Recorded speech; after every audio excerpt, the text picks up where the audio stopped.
Hello again, everyone, and welcome back to Reddit Aliens. I'm John, and as always, thank you so much for being here. A good topic? Let's do it. What's the most unsettling thing that someone has said to you that you can't get out of your head? Please remember to like, share, and subscribe. An ex-boyfriend. We'd been together a while, but things weren't going too well, particularly in the bedroom. He snapped at me one day. At least my brother will F me. I asked him what he meant, but he said it was just nonsense. For context, I'm a woman, and we were both mid-20s, and his brother late 20s at the time. I already thought his family was a bit strange, but that really got me worried. My wife once woke me up from a sleep and said, "Can you go feed the clown in the closet before he gets angry?" and turned back over and went to sleep. My side of the bed faces the closet, and it's dark enough and big and deep enough to hide a clown for sure. She has zero memory of it.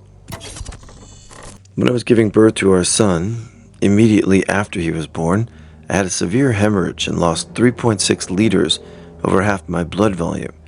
I was rushed to surgery and clinically died on the operating table, but was resuscitated. My baby and I were kept in the hospital for a week after the birth. He was fine, but the doctors thought I'd possibly had a stroke as well as needing to recover from the birth.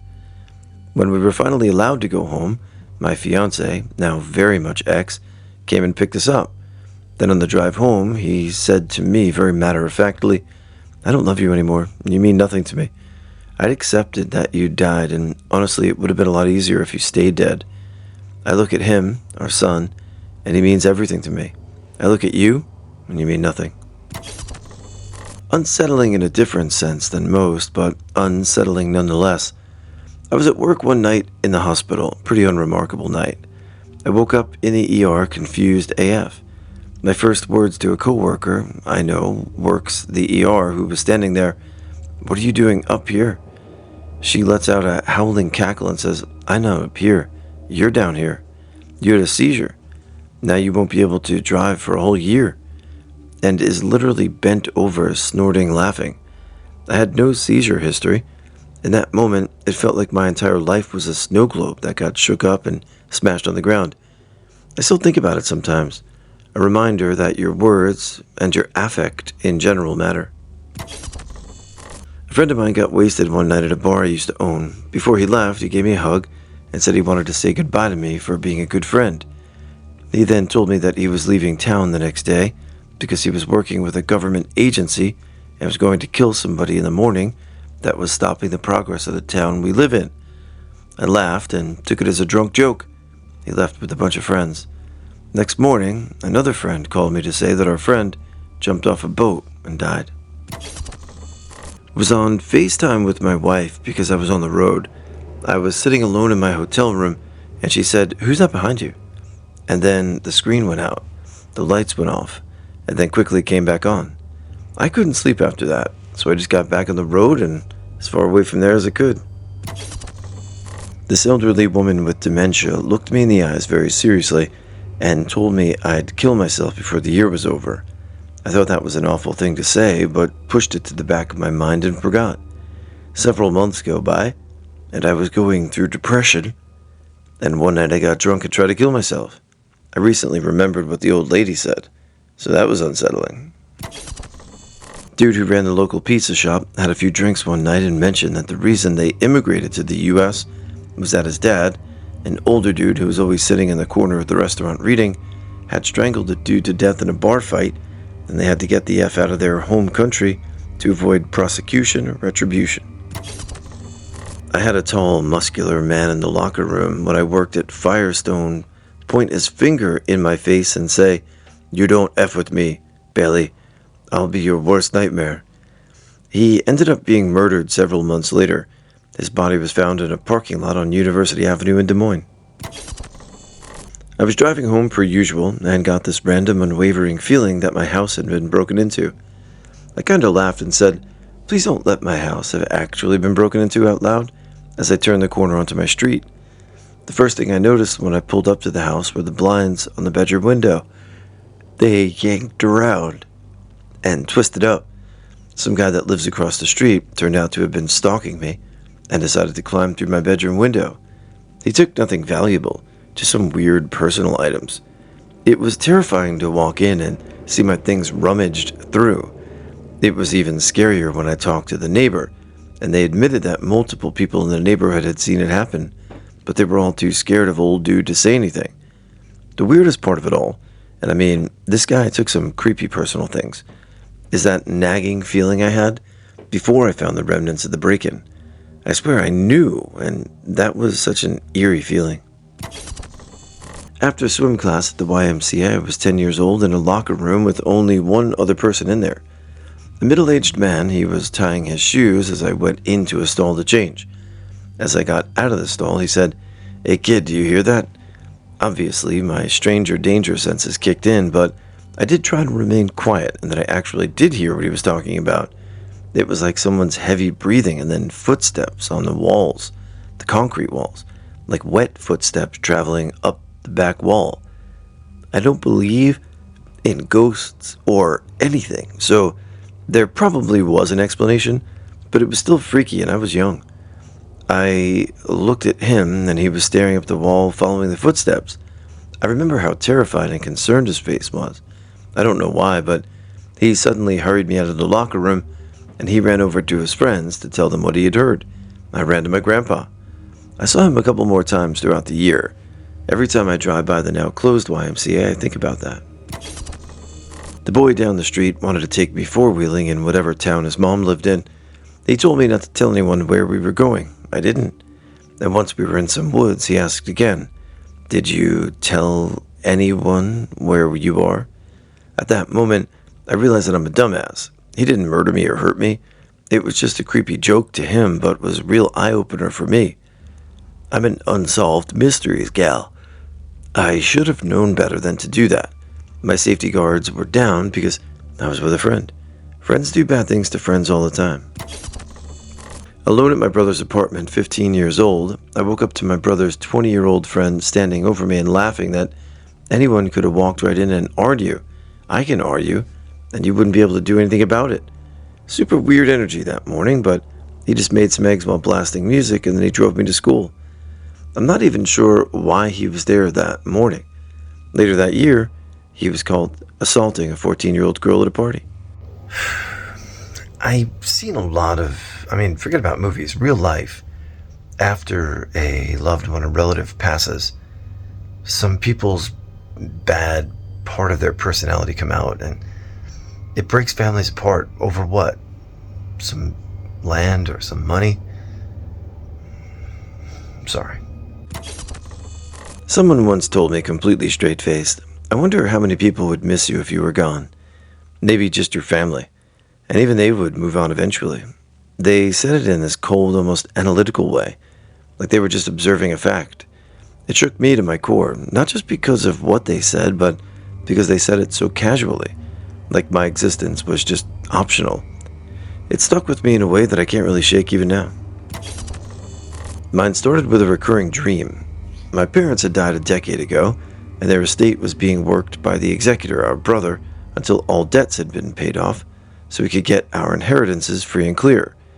My sister had inherited the main family home, which had been built in the 1850s, and I'd inherited a smaller cottage, which had been built in the 1890s. The cottage was in terrible condition, but the main home was habitable. I was excited about having the land so I could build a more modern home, and my sister was very happy with being heir to an old but comfortable place. I hadn't been out of the home in years because the executor was supposed to be taking care of all that, but for some odd reason, I had a dream about the main family home. In the dream, I walked up to the door and knocked, and my dad met me. He was dripping with sweat, like he'd been doing heavy manual labor, and his face was distressed. He told me, "You need to come home, Thorny. I need help over here. We're flooding real bad." When I walked in, the outside walls were the only thing remaining intact. The house had been gutted, and all that remained were the floors, wall studs, ceiling joists, and roof. No furniture, no personal effects, nothing else, just nothing, and the smell of mold. And my dad said again, pleading, "We need help. Call your brother and tell him that I said he agreed to take care of this place until you girls got it, and he's not doing what he promised. The place is falling apart, and I can't do anything to fix it." I had that dream several times over the span of 2 years, and each time it was the same. Come home. Call your brother and tell him I'm pissed at him. Fix this place, it's falling apart. I'd wake up with a feeling of sadness. We finally settled the estate, and my sister called me to come over to help her clean up the main home. And when I walked in, I was hit by the rank smell of mold. Turns out the roof had been damaged in some long-ago storm. The executor had done nothing about it, probably because he wasn't the one inheriting it to get, and the place had quickly deteriorated. In several rooms, the walls were buckling with water damage, and almost all the walls were stained with mold. In my old bedroom and in the adjoining sitting room, the floor had rotted away. In order to renovate the place, we'd literally have to strip the home down to the exterior walls and studs. My sister was furious, and I don't blame her. She was supposed to move back home, and instead, she has to tear down a century-old place and start over. The hairs on the back of my neck still prickle when I think about those dreams. I knew before I knew, and I can't help but wonder if my brother had dreams where our father was fussing at him, because the only reason in life that my dad would call me and ask me to talk to a sibling was because my dad had already talked to that sibling and had not gotten results. My father called me just about a week before he passed away at home. He and I were having a normal conversation, and suddenly he told me that my Aunt Joyce and Uncle Norm had been by to visit him. Then he told me that my mother's parents had dropped by too. Now this, in and of itself, doesn't sound odd, except this was 2015. My Aunt Joyce died in 2012. Uncle Norm, well, he died in 88. Mama and Carlton, both in 96. Then he asked me if I heard from Mom lately. I hadn't, because she died in 99. After getting off the phone with him and his partner, Jan, I looked at my partner and told him that we needed to make plans to visit Dad soon. Unfortunately, Dad died about a week later. I received a phone call in the middle of the night from his partner's daughter. My phone was on silent, so I never heard it ring. She left me a voicemail at 1 a.m. to call her as soon as I got the message. Apparently, I didn't call fast enough, because at 3 a.m. I was still sleeping. She called and left a message that Dad was dead. Get the hell away from me, you're crazy. My father said that to me when he became delirious a few days before he died from cancer. I had to carry him to the couch after he had locked himself in the bathroom. It was the last thing he ever said to me.